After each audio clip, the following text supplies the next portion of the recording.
দর্শক এবার সরাসরি যাচ্ছে ময়মনসিংহে, যুক্ত আছেন আমাদের সহকর্মী সাদিকুর রহমান, এবং সাদিকের কাছ থেকে জেনে নিতে চাইবো তারেক রহমান আগামীকালকে যাচ্ছেন ময়মনসিংহে দীর্ঘ ২২ বছর পরে। তো জনসভার প্রস্তুতি কতটা, স্থানীয় নেতাকর্মীরা উচ্ছ্বসিত কতটা, এবং তাদের কি কি দাবি দাওয়া পূরণ হলে বা কি কি আশ্বাস পেলে তারা খুশি হবেন বলছেন?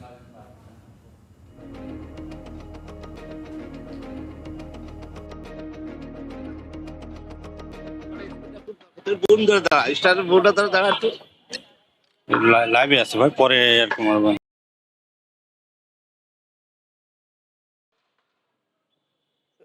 তিনি জানিয়েছেন, অর্থাৎ দুদিন আগে তার আসার যে শিডিউল সেটা কনফার্ম করা হয়েছে। এই জন্য গতকাল থেকে আমরা দেখেছি এই মাঠে প্রস্তুতিগুলি, আজকেও দেখেছি যে বিএনপির যারা দায়িত্বে আছেন নেতারা তারা এখানে সকল প্রস্তুতি নিচ্ছেন। এখনও দেখতে পাচ্ছেন যে এখানে পেছনে মঞ্চ প্রস্তুতের কাজ চলছে, এখনও কিন্তু প্রস্তুত হয়নি, চলমান আছে, এবং রাতের মধ্যেই সব কিছু প্রস্তুতি সম্পন্ন হয়ে যাবে। এবং নিরাপত্তার বিষয়টিও আমরা দেখেছি যে এখানে নেতাকর্মীরা তাদের দলীয় যেই নিরাপত্তা সেটা নিয়েছেন, এবং পুলিশের পক্ষ থেকেও এখানে ব্যবস্থা নেওয়া হচ্ছে, এবং ওয়াচ টাওয়ার এখানে নির্মাণ করা হচ্ছে।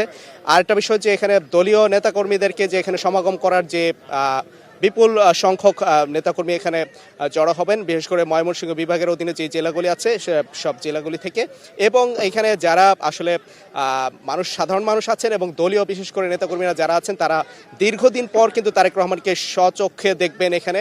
এবং আগে যদিও ভার্চুয়ালি তাদের সাথে মিটিং হয়েছিল, কিন্তু এখন তারা কিন্তু খুবই উচ্ছ্বসিত, কারণ তারেক রহমানকে একদম কাছ থেকে তারা সরাসরি কথা শুনবেন।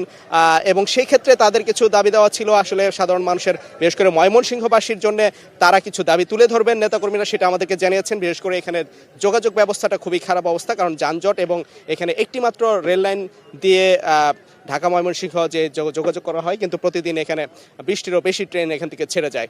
এই জন্য দেখা যায় যে ব্যাপক এখানে যানজটের সৃষ্টি হয় ঢাকা ময়মনসিংহ মহাসড়কে। এছাড়া এখানে বিভাগ হওয়ার পর 10 বছর পেরিয়ে গেছে, কিন্তু এখন পর্যন্ত ময়মনসিংহে কিন্তু একটি জেনারেল হাসপাতাল যেটা দাবি ছিল সেটা তৈরি হয়নি। সেটার জন্য কিন্তু দাবি তুলে ধরা হবে, এবং বেকারত্ব নিরসনে এখানে যে ইন্ডাস্ট্রিয়াল জোন তৈরি করা সেটা বাস্তবায়ন করা, সেই বিষয়গুলো কিন্তু এখানে দাবি তুলে ধরা হবে। এবং বিশেষ করে এই যে বিভাগীয় নগরী হওয়ার পরবর্তীতেও কিন্তু এখন পর্যন্ত যে সমন্বিত যেই সেবাটা পাওয়ার কথা সেটা কিন্তু পাচ্ছে না, কারণ বিভাগীয় যেই সদর দপ্তরের স্থাপন সেটা কিন্তু ময়মনসিংহে এখনো পর্যন্ত হয়নি।